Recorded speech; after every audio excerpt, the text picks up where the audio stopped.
Hello అండి, అందరికీ welcome back to one more money vlog. హాస్పిటల్కి అయితే వెళ్ళే పని ఉందండి, చెకప్కి. అందుకని అర్లీ మార్నింగ్ అయితే లేచి ఒక 2 ఇడ్లీలు అయితే టిఫిన్ చేశాను. నేను బాబు టిఫిన్ అయిపోయిన తర్వాత ఇంకా రెడీ అయ్యి అయితే హాస్పిటల్కి వెళ్ళాము. అంటే అరౌండ్ మమ్మల్ని 11:30కి రమ్మన్నారు. మేడం అయితే 1:30 2 అయిపోయిందండి. బాగా లేట్గా అయితే వచ్చారు. కానీ నేను మార్నింగే లేట్ అవుద్దేమని వంట అది చేసుకున్నాకే బయలుదేరాను. మళ్ళీ లేట్ అయితే ఆకలేస్తుంది కదని. దానితో కొంచెం వర్షం కూడా పడే ఉందని బయటన ఇక్కడ తినలే. లేట్ అయినా కూడా ఇంటికి వచ్చేసా. కొత్తిమీర పచ్చడిని బీన్స్ కర్రీ అయితే చేసుకొని మేము స్టార్ట్ అయ్యాము. వచ్చేరాగానే తిన్నాం.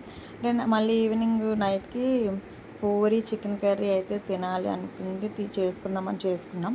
లోపు మా ఫ్రెండ్స్ అయితే నన్ను చూడడానికి వచ్చారు. ఇంకా అందుకని చెప్పి మేము మాకంటూ చేసుకున్నాం కదని ఇంకా మా వారు బయట నుంచి ఫుడ్ అయితే తెప్పించారు. ఇంకా అందరం కలిపి అలాగైతే సరదాగా భోంచేసాము. ఇదండి వీడియో. నచ్చితే కంపల్సరీగా లైక్ చేయండి, షేర్ చేయండి, సబ్స్క్రైబ్ చేసుకోవడం మాత్రం మర్చిపోకండి. Thank you.